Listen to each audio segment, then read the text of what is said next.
CSIR निस्टेड्स का 40वां foundation day है।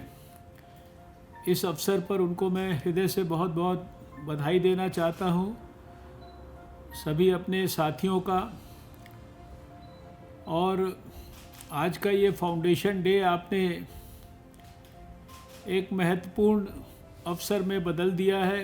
ये भी अपने आप में हम सब के लिए बहुत खुशी की और बहुत संतोष की बात है।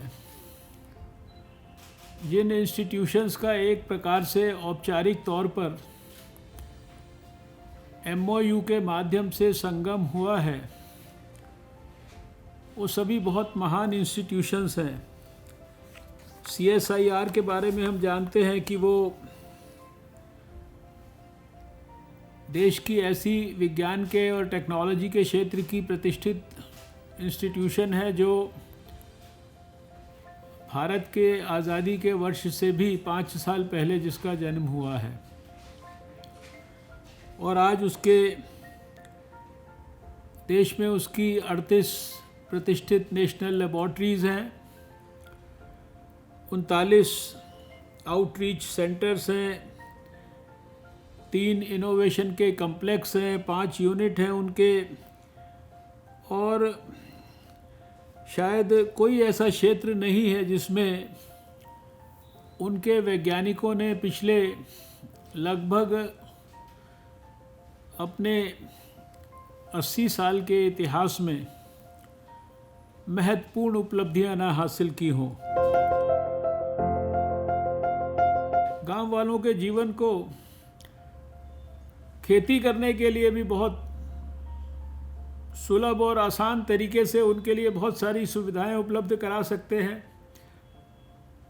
कितने सारे फूड टेक्नोलॉजी से जुड़े विषयों को देखा है, और खाली CSIR में ही नहीं, CSIR के साथ साथ DST में भी बहुत सारे प्रोजेक्ट्स को मैंने देखा है जो गांव वालों के जीवन को बेहतर बनाने के लिए असाधारण ढंग से वहाँ उपलब्धियाँ हासिल हुई हैं।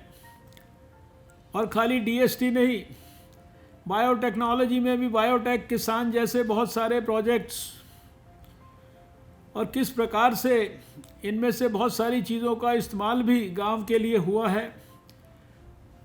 और खाली यही नहीं तो अर्थ साइंस मिनिस्ट्री के अंदर भी मैंने देखा कि गांव के अंदर किसानों के जीवन को और बेहतर बनाने के लिए कैसे एग्रो मेट्रोलॉजिकल एडवाइजरीज को देने का कितना बड़ा व्यापक काम होता है, जिससे देश के अर्थव्यवस्था को, देश के GDP को कितना बड़ा लाभ होता है, जिसकी पुष्टि हमारी जो इंस्टीट्यूट ऑफ इकोनॉमिक ग्रोथ है, जो रिसर्च करती है इकोनॉमिक ग्रोथ के ऊपर, उसने भी उन बातों की पुष्टि की है।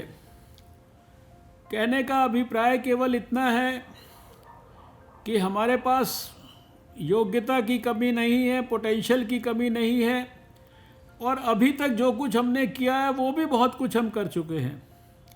बहुत सारी उपलब्धियां हम अनेक प्रकार की हासिल कर चुके हैं। सिर्फ चुनौती इस बात की है कि इन उपलब्धियों का लाभ हम देश के लाखों करोड़ों गांव में रहने वाले लोगों को कैसे पहुंचाएं। जो रूरल क्षेत्रों के लिए टेक्नोलॉजीज़ विकसित की गई हैं, उनका लाभ कैसे हमारे गांव के लोगों को मिल पाए।